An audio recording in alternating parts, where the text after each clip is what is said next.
What if one viral video just seconds long didn't just spark outrage, but accidentally blew the lid off a fraud scandal powerful people thought was finally being buried? Because this is exactly what just happened when Elon Musk was named in a Somali TikTok clip that millions interpreted as a threat. And Musk didn't brush it off. He responded publicly. He drew a line.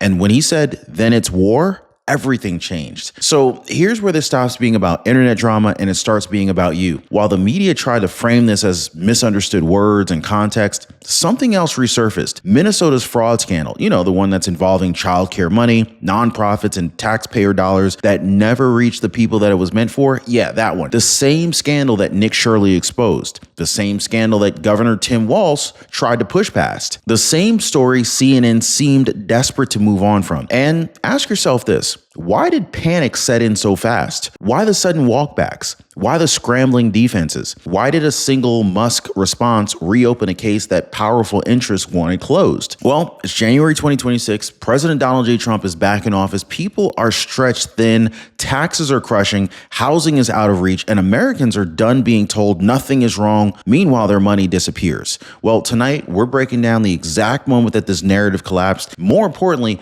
why it couldn't stay hidden anymore. Guys, stick with me because once you see how these pieces connect, you cannot unsee it. Be sure to hit the like button and subscribe. All right, so this did not start as one story. In fact, it started as three, moving separately right up until they slammed into one another. So first, Elon Musk, a figure who doesn't just influence markets, but also sets national conversations. He is named in a viral Somali TikTok clip that millions have read as a threat. Second, you got Nick Shirley, who already rattled Minnesota politics by exposing childcare and nonprofit fraud. He's back in the public crosshairs. But third, you got Governor Tim Walz of Minnesota. He is quietly trying to move past a scandal that he insists is being mischaracterized. Now, none of these were supposed to connect. But then Elon Musk responds publicly on X with words that signal he's taking this seriously. Now, that response right there acts like a lightning strike. Suddenly, old footage resurfaces, old questions come back, and the Minnesota fraud story, one that many believe was already handled, suddenly re-enters the national bloodstream. This is the moment the temperature changes,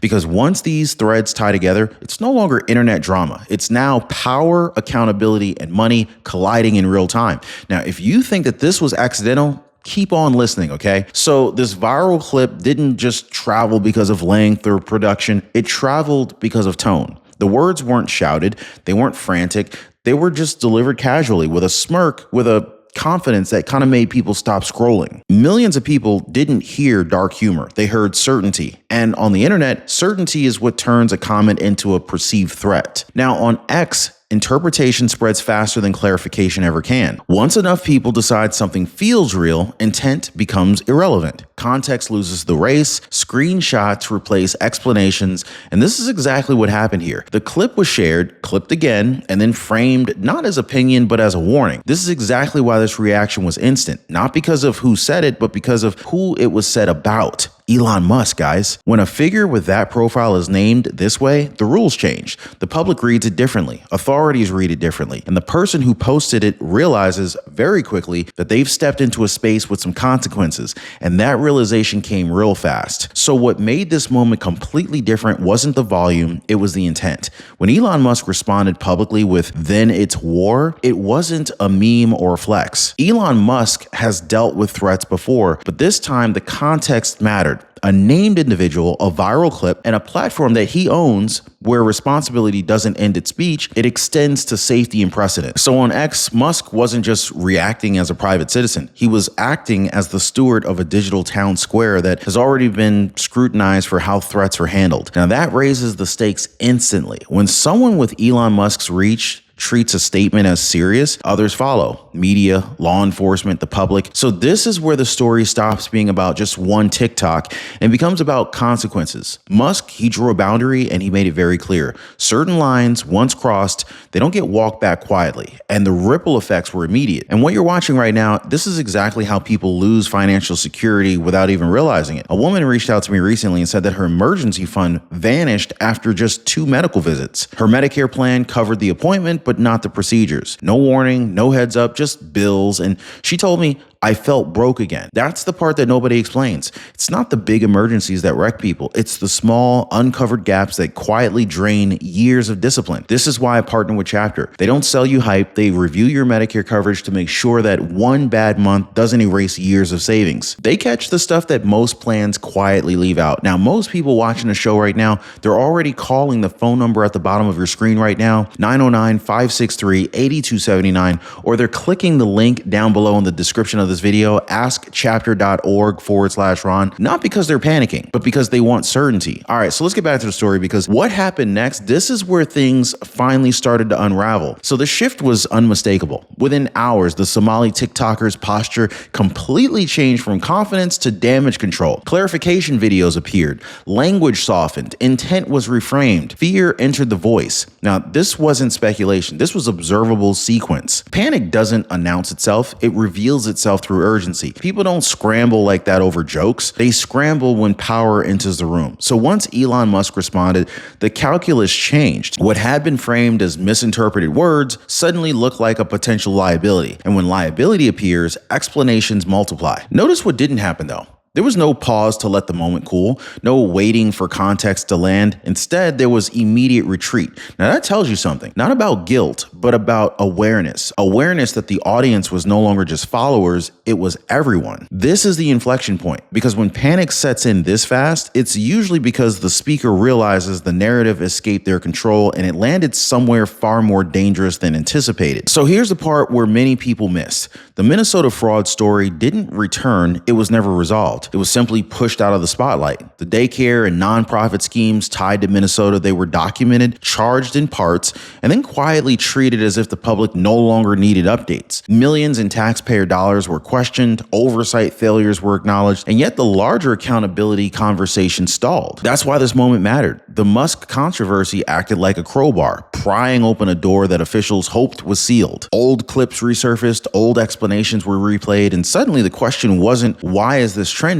It was, why was this ever allowed to fade? Fraud scandals, they don't disappear because they're solved. They disappear when attention moves on. Now, this one didn't get that luxury. The viral chaos forced Minnesota's unsolved questions back into the open, exactly where they were most uncomfortable. And once people remembered the money trail, they remembered who had tried to move past it. At the center of that reopened wound is Nick Shirley. Shirley wasn't chasing clicks. He was chasing records, filings, and patterns that just didn't add up. His reporting put real numbers to what many suspected but couldn't prove, and that made him a problem. So what followed wasn't a rebuttal of facts, it was pressure. Threats escalated, online harassment intensified, media scrutiny focused more on him than on the fraud itself. That's a tell right there. When the response targets the messenger instead of the message, it usually means that the message landed. Now, Shirley became the connective tissue between Minnesota's past and its present. When the Musk situation reignited national attention, Shirley's work provided context that the media couldn't ignore, even if they tried. He wasn't just part of the story anymore. He was the reason the story wouldn't stay buried, and that made silencing him impossible. So as the spotlight swung back to Minnesota, Tim Walz, he didn't step forward to clarify numbers or outline new accountability. Instead, Tim Walz's posture tightened. Statements became defensive, language shifted away from audits and oversight and toward framing who was allowed to question the story and who wasn't. So this is where the tension spiked. When leaders are confident, they lead with facts.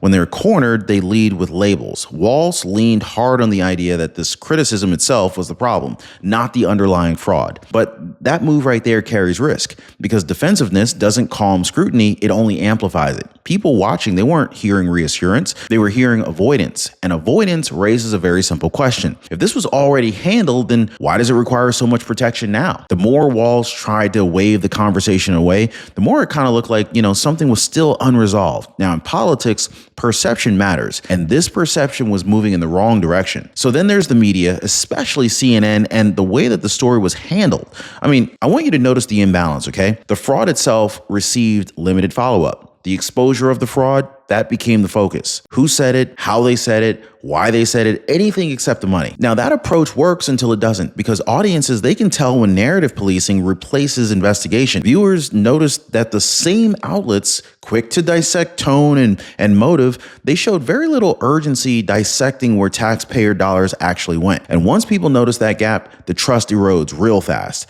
This is how control is lost, not through one bad segment, but through repeated avoidance. And the Elon Musk Musk situation pretty much exploded. The media couldn't contain the overlap. The old clips recirculated, past statements resurfaced, and all of a sudden the story wasn't being curated anymore. It was being reassembled by the public. So when media protects power instead of questioning it, the audience fills the void themselves. When narrative collapses, pressure doesn't just dissipate, it mutates. This is when threat culture shows up. So as this story spiraled, language online hardened, warnings turned personal, rhetoric crossed lines, and calls began surfacing for authorities to step in. Now, this is not random. This is pretty predictable. When people feel their story slipping, they escalate emotionally. And when public figures are involved, that escalation attracts attention from institutions like the FBI, not because of opinions, but because of risk. No outcomes are assumed here. What matters is the environment. Once threats enter the discourse, everything slows down and hardens. This is the cost of losing control of a narrative. What began as messaging becomes a safety issue. What was once spin becomes scrutiny. And everyone involved realizes that words now carry consequences beyond likes and shares. The temperature changes. The rules change. That shift doesn't happen quietly. And it didn't help anyone trying to keep this contained. Now, all of this is unfolding under a completely different political reality. Here we are, it's January 2026, and Donald J. Trump, he's back in office. This matters because expectations have completely changed. Voters didn't send Trump back to Washington for messaging. They sent Trump back into the White House for outcomes. Now, in this environment, moving on just simply is not enough. Accountability is the currency. So when fraud stories resurface now, the public doesn't want reassurances. They want answers. And when officials appear to dodge instead of address, patience runs out faster than it did before. This is not about partisanship. This is about a reset, a sense that the era of endless explanations has expired. People are watching to see whether institutions act or default to old habits. And this is why this story hit harder than expected. The timing stripped away excuses, but this time the bar is higher and everyone knows it. So here's why this story detonated the way it did. It hits a nerve. Younger Americans are watching their rent climb, their taxes rise, and their chance of being a homeowner slip further and further away. They're being told to budget better while billions of dollars are being mismanaged or even stolen. They're told to trust institutions while the same institutions can't explain where the money went. So when a fraud story resurfaces in Minnesota, it doesn't feel abstract. It feels personal. It feels like another reminder that the system enforces rules on the bottom while bending them at the top. And this is why this reaction is not partisan. It's generational. People aren't angry because of who exposed the fraud. They're angry because it existed at all and because it nearly disappeared without resolution. The Musk moment simply forced eyes back to the ledger. And once that happens, the frustration spills over. This is why the response was visceral. It was not outrage culture. It was exhaustion meeting proof. So here's a truth that makes most people uncomfortable right here today. This didn't end with a clarification video, maybe even a media segment or a statement from Tim Walz himself. It cracked something open. Investigations don't vanish once attention returns, they intensify. Records get reread, old defenses get tested against new scrutiny. No predictions are needed, just pattern recognition. When stories reemerge under pressure, they rarely settle quietly. They either get resolved properly or they expose more than anyone planned. And with Donald J. Trump back in the office, well, tolerance for unresolved explanations is lower than it's been in years. This is not a call to action. This is recognition of momentum. Once the public connects the dots between threats, power, money, and avoidance, those dots don't disconnect. They linger. They demand answers. This wasn't supposed to connect, but now that it has, there's no putting it back. Drop a like, subscribe, share this video. We'll see you next time.